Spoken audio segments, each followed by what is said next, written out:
Here are my full card predictions for UFC 313, Pereira versus Ankalaev. First fight on the card is Djorden, Santos, and Ozzy Diaz. I'm going to go with Djorden Santos. I've seen some of his highlights.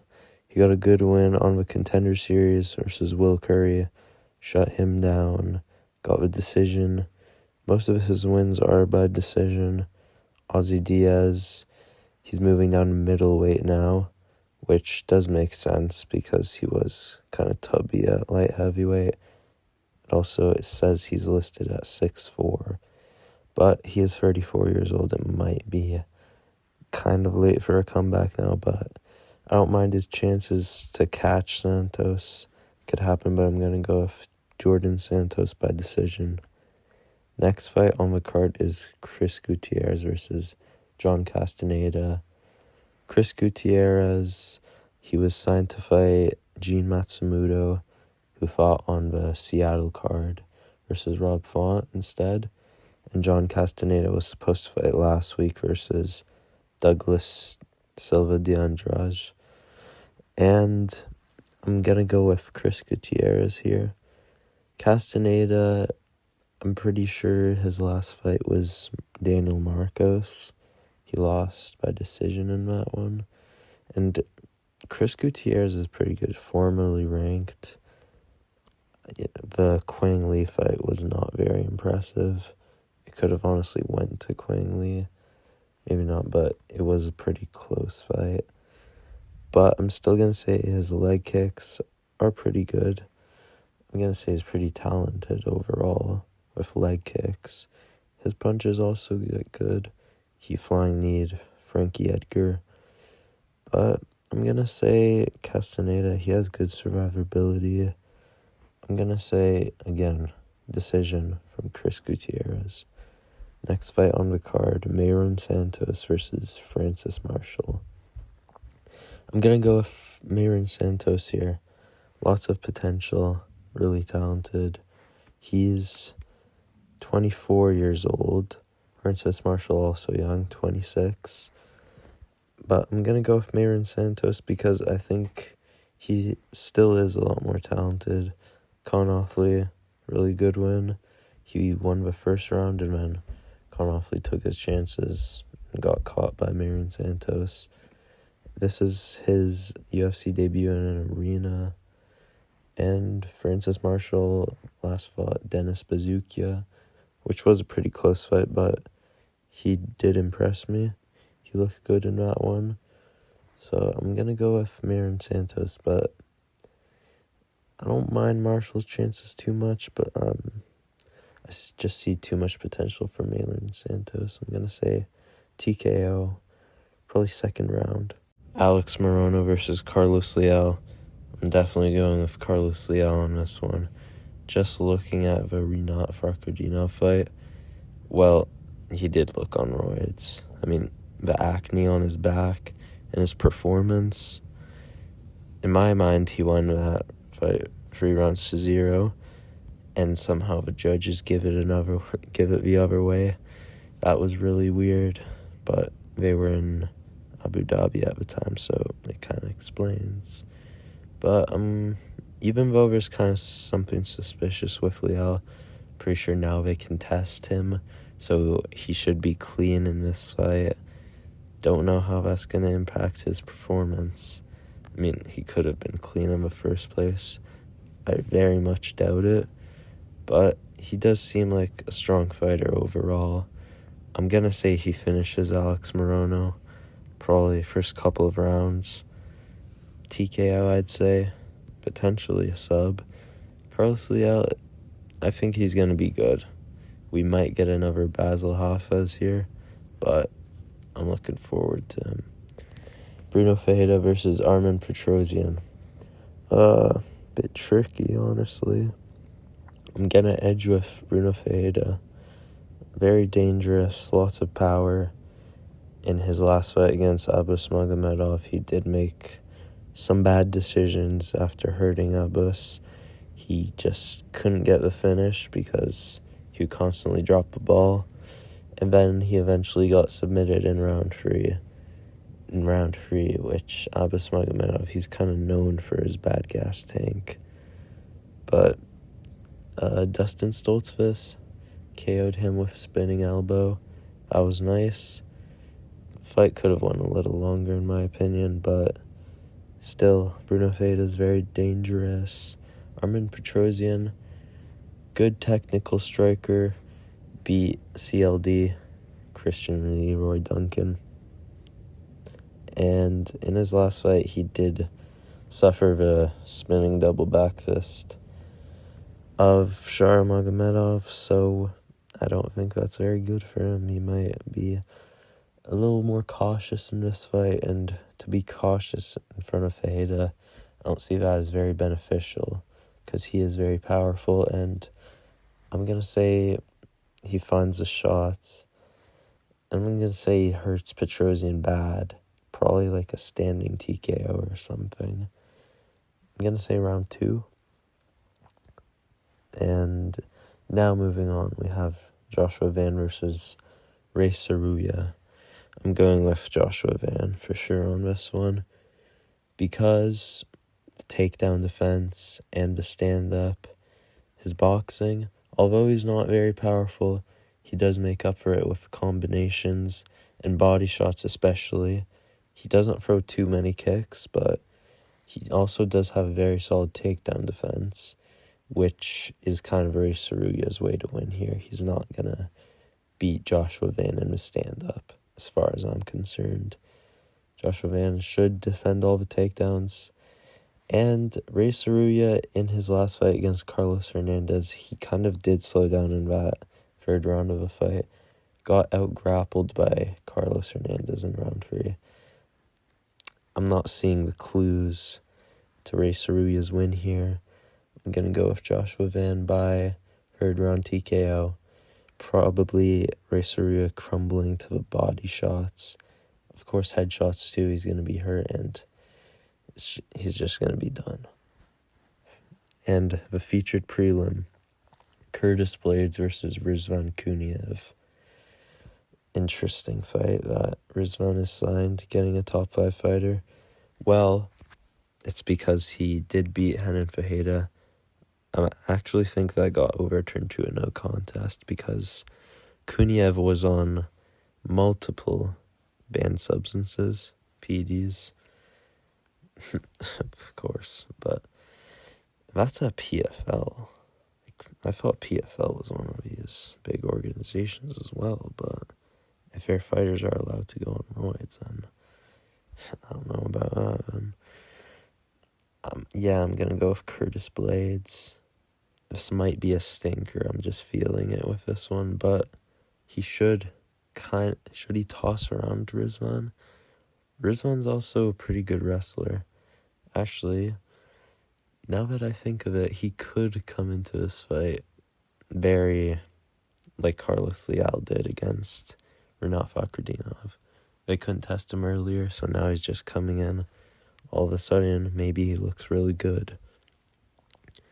But Curtis Blaydes, like if he's gonna fight Dante Almeida or something, then of course that can happen. But Curtis Blaydes is really solid. Solid wrestling, not much of a submission threat, but elbows on the ground specifically. That's what he specializes in from that position. And he is kind of underrated in a stand-up. And in certain moments, he was causing trouble for Tom Aspinall with his straight punches. Eventually got caught and finished, but that's what happens when you fight Tom Aspinall if you're not careful. But, yeah, I'm going to say Curtis Blaydes. I'm feeling maybe a decision. It might go to a decision if it's just this much of a stinker. But I'm going to go with Curtis Blaydes, probably by first or early second round TKO after dropping Kuniev. Moving on to the main card, Bobby Green, or King Green now, taking on Mauricio Ruffy. Now, there are some questions that need to be answered here, which we will see after we see the fight. But Ruffy, he honestly hasn't fought the best of opposition yet. He fought Jamie Malarkey. I mean, he's okay, I guess. James Lontop, which is very durable, but he wasn't really on the same level as Ruffy. And I feel like when he takes on Bobby Green, this is a big step up in competition. And Bobby Green, very fast. This might be a battle of, like, these fast flow state fighters that don't really pay attention to defense much, but actually turn defense into offense. Well, that's what Ruffy does. Well, Bobby Green, his hands are always down by his waist. But he's fast, so he usually gets away with it. Though his chin, oftentimes now, it's having a bit of trouble holding up as well as it used to. But, well, it could be one of these fights where, King Green beats him. What do you know? But I'm actually going to go with Ruffy here just because of Bobby Green's durability now. I feel like it's kind of slowed down. He's getting up there in age. I think he's 38 right now. Ruffy's 28. He doesn't have as much experience, but a lot of power. Definitely James Lontop was a lot more durable than Bobby Green. So I'm just going to say some really good shot. And Ruffy was very accurate in that fight. He did land a lot of punches, mainly to the head, and that kind of accuracy. Well, sure, Bobby Green is a lot faster than James Lontop, but his chin isn't as good. If he takes a few bad ones, he's probably going out. So I'm going to say Ruffy, probably, honestly, first round knockout. That's what I'm thinking. That's what his key to victory is for me.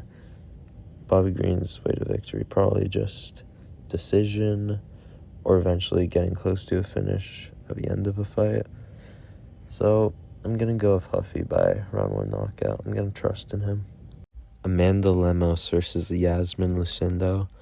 First of all, this is on a main card, which is weird because at press conferences they usually bring on 10 fighters, do a press conference. Instead of having, for example, Curtis Blaydes and Rizvan Kuniev, we're now going to have Amanda Lemos versus Iasmin Lucindo, unless they bring less than 10 fighters, which wouldn't be very surprising. But for this fight, I'm going to go with Lucindo. I actually think she's a favorite in this fight, which does further explain my prediction. Not further explain, but it kind of shows me that I might have the ball rolling here. Amanda Lemos is 37 years old. She's coming off a submission loss to Verna Jandiroba. Before that, she had a decision with Mackenzie Dern. After Mackenzie Dern got knocked out by Jessica Andrade, and that fight was close. Maybe honestly could have gone to Dern. And before that, she fought Zhang Weili. She got exposed in the grappling, shut down for 25 minutes. That's a bad loss. 14-4-1. Lucindo's 17-5. Like, she has more fights than Lemos. And she's 23 years old. I'm gonna go with Lucindo here. Probably by decision. Maybe Lemos gets something.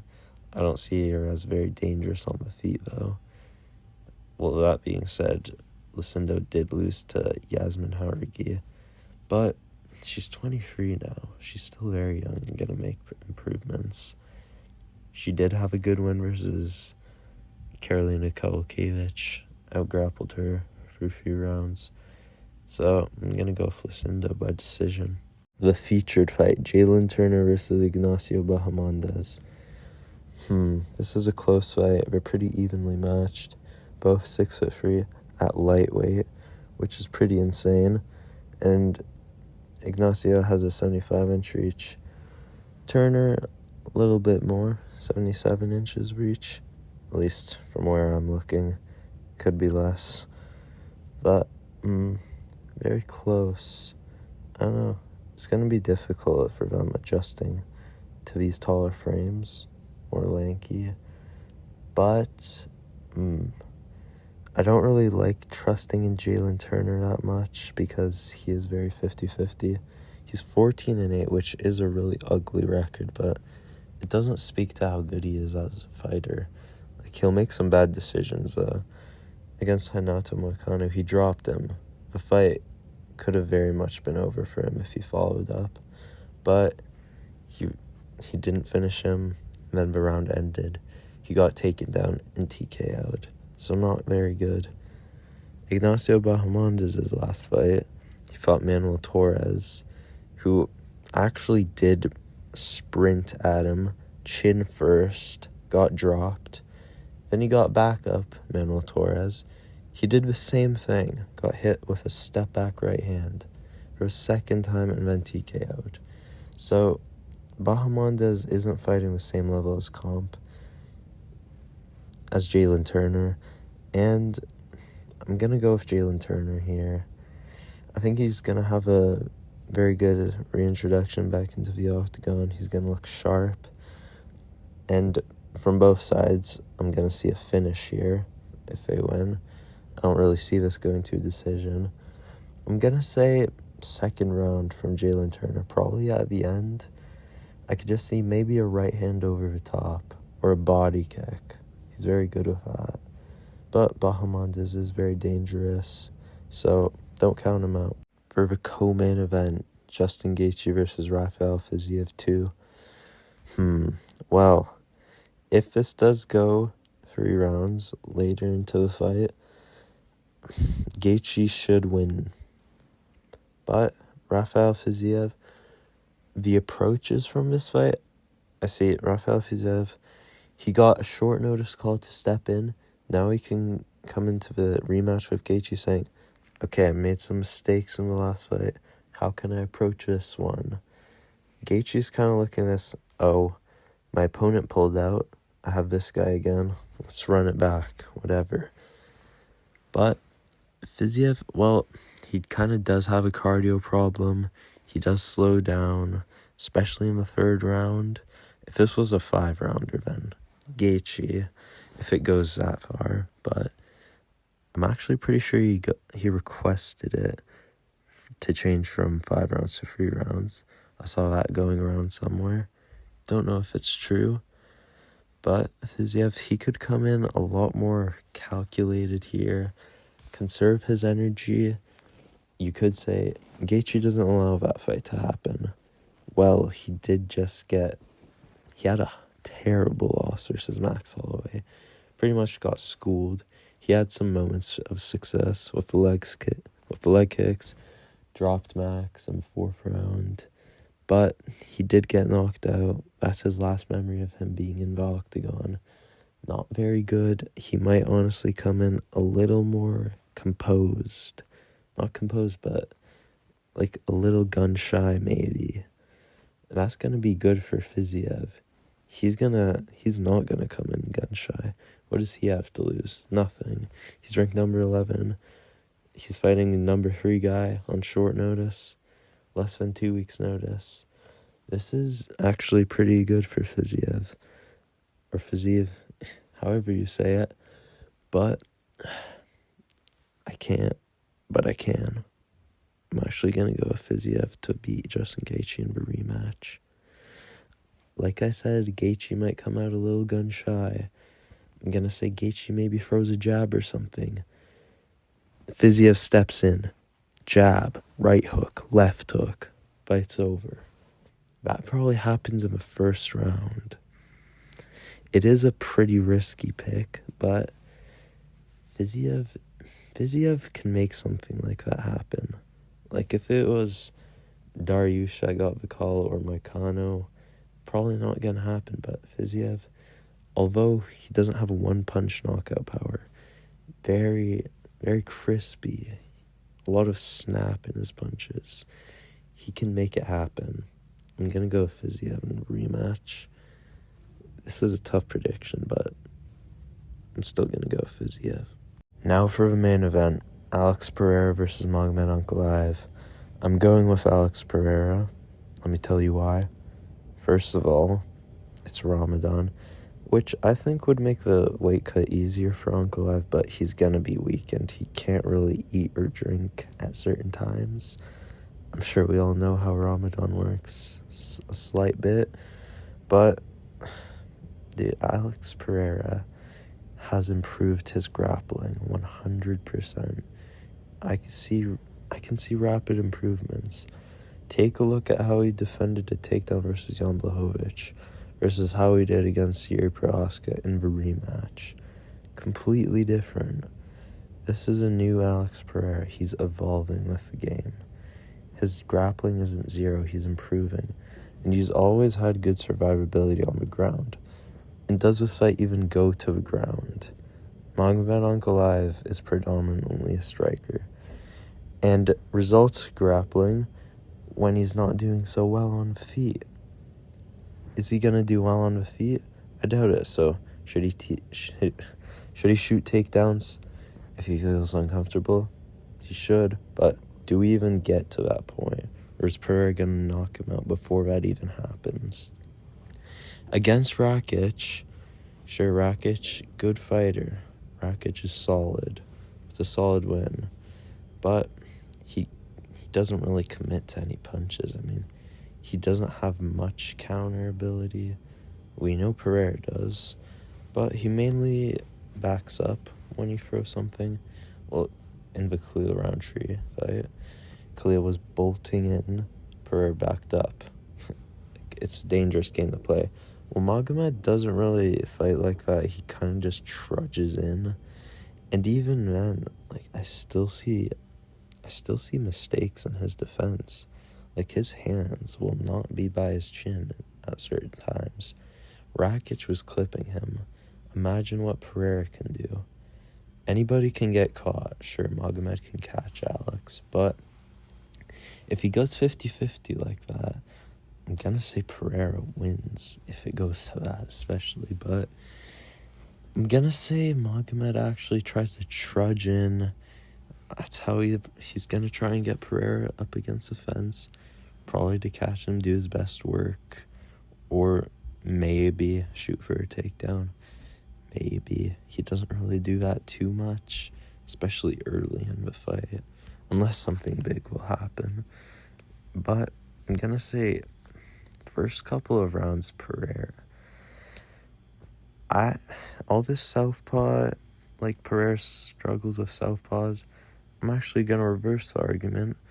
I think an orthodox fighter fighting a southpaw, a left hook is very valuable for the orthodox fighter, especially if you keep outside foot position, which I think Pereira is very good at. Rakic was circling the complete opposite way of what the outside foot battle would be.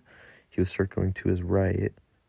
Outside foot battle means Pereira's left foot should be on the left of Ankalaev's right foot. That's outside foot positioning. And let's say Magomed, I feel like he might be focused on kind of keeping defensive a little bit. That left hook can sneak past, especially if he keeps outside foot positioning Pereira. That's going to put Magomed's lights out. Maybe not lights out, but it's going to get the shot off. That's his best punch, left hook. I think it can creep through. I think he's going to get Magomed Ankalaev with that. I know we always go left hook with Pereira. He did mix it up a lot more with Roundtree. He went to the body, right punches, for his right hand. He does mix it up, Pereira, but that left hook is such a weapon where a lot of people don't survive it. I'm gonna say Magomed, eventually, he's gonna get hit with some bad leg kicks. Jab to the body, that's really good from Pereira. I'm gonna say Pereira's eventually, when Magomed rushes in, not trudging in, he's gonna try and rush in a little bit. Pereira's gonna keep the foot to the outside. He's gonna sneak that left hook past. And Pereira's gonna drop him, and Magomed won't even know what happened. fight's gonna be over. Like, maybe Magomed's not going out cold, but that's the end of a fight. The moment that shot's landed. I think Alex Pereira knocks out Magomed Ankalaev. Sure, anybody can get caught. Anybody can get caught, so am I going to be confident going with Magomed to catch Alex Pereira? No. Am I going to go with him? Am I going to be confident with him grappling Alex Pereira for 25 minutes? No, I'm not. Am I going to go with him to get a takedown off? I could really see it, but I'm actually going to say maybe not. I'm going to say second round KO for Alex Pereira. I think he's going to get the job done. And this honestly might be a little bit of an underwhelming kind of Ankalaev. Well, maybe because Ramadan or something. That's how I see this fight going. It's like, we waited so long for this. But Pereira gets the win. And Pereira looks like Pereira still. So, I'm going with Alex Pereira. That's going to be it for my predictions for this video. Thank you. And I will make a recap when this card is over. And I will also make a stylistic breakdown of two fighters, Alex Pereira, Magomed Ankalaev. How I think this fight should go in more detail. So stay tuned. Goodbye.